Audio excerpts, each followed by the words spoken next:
O que às vezes a gente encontra, minha gente, que nós vamos vivendo de um jeito tão errado, que muitas vezes nós não vamos sabendo nem mais por que a gente agiu daquele jeito ou de outro. Não é verdade? A falta de autoconhecimento é uma coisa muito triste. Porque quando a gente não se conhece, a gente também não se corrige. Se você tem uma dificuldade de autoconhecer-se, você também vai ter uma dificuldade de se corrigir naquilo que você precisa. Porque como é que você vai identificar o defeito, se você não conhece? Se você passa por cima deles o tempo todo e você não coloca a atenção no defeito que tem. O autoconhecimento, ele nos equilibra, ele nos mostra o que a gente é e ele vai também nos dando um instrumental para a gente poder começar a lidar com a gente mesmo. Muitas vezes a sua dificuldade de lidar com os outros, de conviver com os outros, é porque você ainda não aprendeu a conviver com você. Todos nós temos regras, todos nós temos um estatuto interior. Eu me lembro quando eu dava aula de antropologia, eu dizia muito isso para os meus alunos. O ser humano tem um estatuto interior. Se você não leu esse estatuto, você não vai saber manusear você mesmo, você não vai saber lidar com você. Gente, isso aqui que nós estamos falando é igual manual de instrução. Se você compra uma batedeira de bolo moderníssima, mas não lê o manual de instrução, o que vai acontecer? Na hora que você for fazer o bolo, você corre o risco de jogar a massa pela parede e não fazer bolo coisa nenhuma. Não é verdade? A mesma coisa acontece com a gente. Muitas vezes nós não sabemos lidar com a gente porque a gente não lê o manual de instrução. E como é que a gente lê esse manual de instrução, que somos nós? No momento em que você tira um espaço para autopercepção. Tem uma história, no passado, os padres incentivavam muito isso. Vocês devem lembrar, vocês que têm 25 anos igual eu. A gente não podia ir dormir sem antes fazer um exame de consciência. Não tinha essa história? Eu me lembro quando eu era pequena, minha mãe, vai fazer um exame de consciência, menina, antes de dormir. Eu sabia lá que era consciência, só sabia que era exame. E sabia que exame era um trem muito ruim. Cada vez que a gente tinha que fazer um exame na escola, ele não gostava não. E agora ainda tem que fazer exame de consciência. Acharam aquela palavra difícil. Quase que a gente tinha que chupar uma pastilha para falar a palavra, né? Para ela deslizar certo, consciência. E aí falar essa palavra já era difícil e entendê-la muito mais. Até o dia em que minha mãe ensinou que a consciência, ela usou um termo muito simples, é uma voz de Deus dentro de nós, nos dizendo o que é certo e o que é errado. Ler o manual de instrução que é você, que você tem, também significa isso.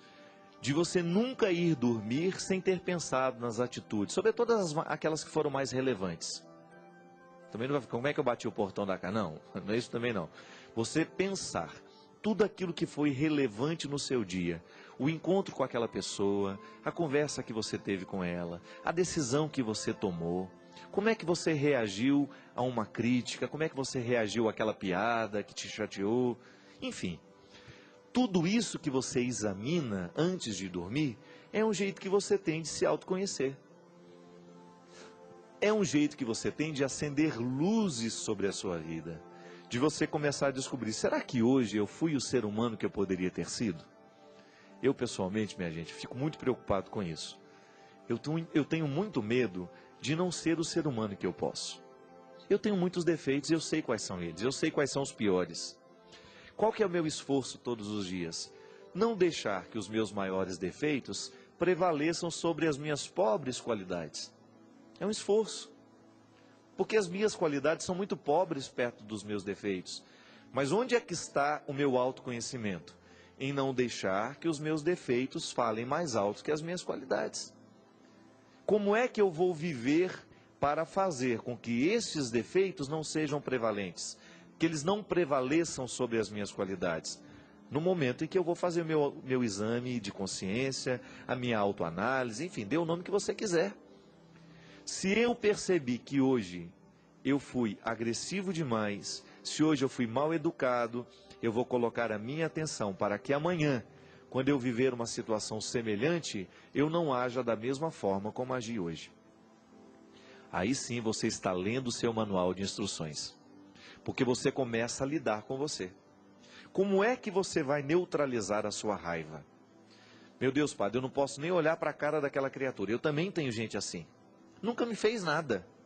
Mas eu olho para aquela criatura e eu tenho um mal-estar. O que eu vou fazer? Vou fingir que não sinto? Não, só que eu vou assumir isso para mim e vou fazer um exercício. Já que ela me provoca mal-estar, eu não vou permitir que esse mal-estar prevaleça.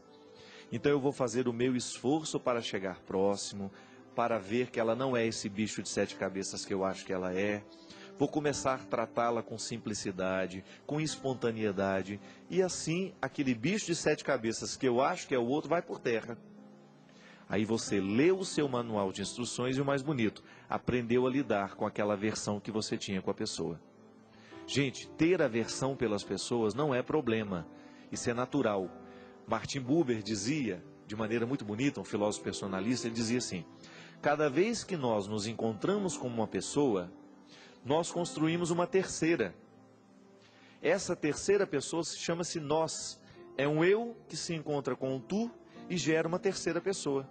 O que faz a gente gostar do outro é o nós que a gente cria cada vez que a gente se encontra com ela. É o que derrama de mim e o que derrama dela, formando essa terceira pessoa. Por isso que tem gente que é tão agradável você ficar do lado dela. É porque, na verdade, você derrama com ela o que você tem de melhor. Isso chama-se simpatia. Não é que é a simpatia de colocar um troço todo babado na cabeça do menino para ele parar de soluçar, não, viu? Simpatia de ser simpático, de criar empatia. Vocês faziam isso também, esse negócio? Cuspia no negócio de cobertor e colocava na testa para parar de soluçar? Nunca vi um trem dele. Nunca vi ciência para isso, mas em todos os casos fazia isso com a gente. A empatia é essa facilidade que a gente tem de querer o outro perto. Eu olho e gosto do que o outro me desperta no momento que ele me olha também. Quando eu tenho uma antipatia, isso é, não tenho a empatia, mas tenho o contrário, que é uma aversão, uma resistência, o que na verdade está acontecendo é que eu não estou gostando do nó que foi feito. Do encontro entre os dois laços, entre o eu e o tu, tem um nó que foi dado. Nós chamamos de nós. Eu, tu, nós. Não é verdade? Este nós que nasceu, a gente não gosta. Ah, não sei não, eu não gosto daquela pessoa não. O que você na verdade não gosta é o que ela faz derramar de você. Aí você quer se afastar dela porque você não gosta do que ela tira de você. Essas são as regras, minha gente. Essas são as regras que fazem com que a gente tenha a capacidade de conhecer a gente mesmo. Quando a gente começa a analisar essas coisas, a gente começa a prestar atenção nessas coisas, a gente começa a viver com mais qualidade. Hoje, por exemplo, amanhã, hoje, sei lá, você vai se encontrar com aquelas pessoas que lhe causam antipatia. Você já vai se lembrar. O que você não gosta naquela pessoa? É o que ela desperta em você. É o nós que nasce do encontro com ela. Mas isso pode ser modificado. Pode ser modificado porque à medida em que a gente se autoconhece, a gente se controla e a gente não permite que a gente derrame para ela o que a gente tem de pior.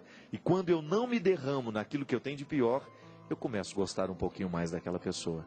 Eu começo a superar aquela antipatia natural e às vezes, se sou sincero, se sou honesto, eu vou caminhando até mesmo para tornar-me amigo daquela pessoa. Quantas pessoas que hoje você pode dizer são os meus melhores amigos e que naquele primeiro momento que você encontrou, você nem gostou de ver a cara dela? O meu diretor, China, vou contar agora. China não gostava de mim de jeito nenhum. E hoje é um grande amigo que eu tenho. É um irmão que me encontra e fala: padre, eu te amo, estou com saudade de você. Coisa bonita de você ouvir de um amigo que te ama, que sente saudade de você. Mas o nosso primeiro encontro, para eu gostei dele desde o início, ele não gostou de mim. Ele não gostou de mim. Viveu um processo de antipatia que foi superado no momento em que ele teve a disposição de dar passos ao meu encontro e me conhecer. Não é verdade? Eu, pessoalmente, penso que às vezes nós perdemos tempo demais na vida com aquilo que a gente não sabe sobre o outro, com aquilo que a gente imaginou e acha que é a verdade. Quem sabe hoje Deus nos dê a graça de criar um autoconhecimento e também uma disposição para a gente encontrar as pessoas com um pouquinho mais de espontaneidade e simplicidade. Até semana que vem. Obrigado pela sua companhia. Que o Deus Todo-Poderoso derrame sobre a sua vida a sua bênção.